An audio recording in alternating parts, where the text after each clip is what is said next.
Well, this is a grim topic. Running commuter trains sound quite simple. Taking people to big cities during the day and to little suburbs in the afternoon, or sometimes reversed. However, there are important things to follow, like signals, and if a signal is passed, grave consequences can occur. However, in the case of Secaucus Junction, it was an accident like no other. Friday, February 9th, 1996. A Friday morning. New Jersey Transit inbound commuter train number 1254, led by cab car 5146, and pushed by engine 4110, is making its way from Waldwick to Hoboken Terminal near downtown Jersey City. Meanwhile, in the opposite direction, in 4148, a DP 2 is pulling 5 Comet coaches and cab car 5120 out of Hoboken to Sutton. On the inbound train, engineer John J. Curtis and conductor Stephen Miller are on the train, as well as an unnamed assistant conductor with over 250 passengers. Meanwhile, on the outbound train, there were about 125, with engineer Alfonso de Bonis, as well as an unnamed conductor and assistant conductor, the two gentlemen trains were heading back to Sutton.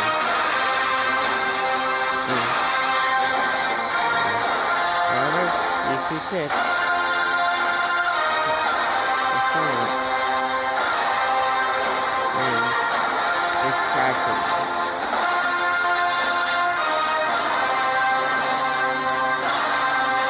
After departing Harmon Cove Station, 1254 is forced to wait at a signal just outside of Secaucus. So it goes down to about 70 feet before the signal. However, it then speeds past the signal at 20 miles an hour, not knowing that 1107 is heading at a whopping 53 miles an hour. Then it happens.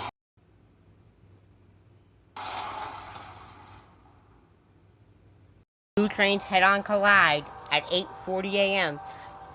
At a combined speed of 71 miles an hour. The cab car 5146 was split open in the collision. The roof of 4148 collapsed on impact. Next, the crew members of both trains were able to evacuate everyone, but they didn't use the PA signal because they didn't know when they were working or not. They communicated by handheld radios. And passengers get out by going from car to car. They then went to flag down any other trains. The accident was first reported by an eastbound train on the main line 5 minutes after the impact. New Jersey Transit Police arrived within 13 minutes, and other rescue services arrived within 10 to 20 minutes.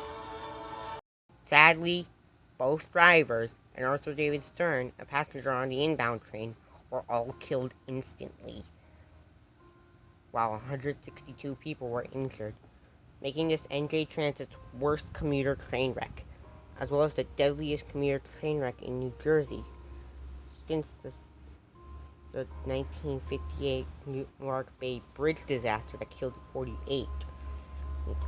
This accident, at the time, was also the deadliest train accident in America since the Fox River Grove train wreck in 1995, which killed 7. And you had at that disaster, they're on Metro back 4 months prior, and now you got this freak accident in New Jersey. But then there's the question, why did it happen? What went wrong? How could such a high capacity train collide with another? Well, the answer is to be revealed. It was because the Curtis passed the signal, because of a diabetic reaction resulting in color blindness. He failed to address this during testing. So, when he saw the red signal, he thought it was green, which was a huge mess up, and very fatal mistake. In the end, the cab car of the inbound train was scrapped, while the cab car of the outbound train locomotive of the inbound train remained in service, but the cab car of the outbound train eventually got retired. Looking at 4148, you might think it got scrapped, but actually, the corporate entity finds this locomotive during this Atlantic City Line train to Philadelphia, and this wreck train got tried to lead a train out of Hoboken. Here's a hint, they're the same picture.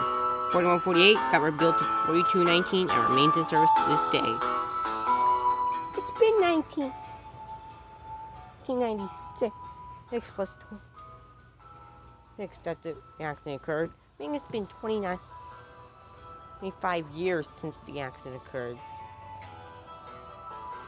Ready to sum it up. And while it is a little obscure compared to other accidents like Frankfurt Junction, Secaucus Junction still remains one of the deadliest train accidents in U.S. history, as well as just in the New York metro area. Yeah.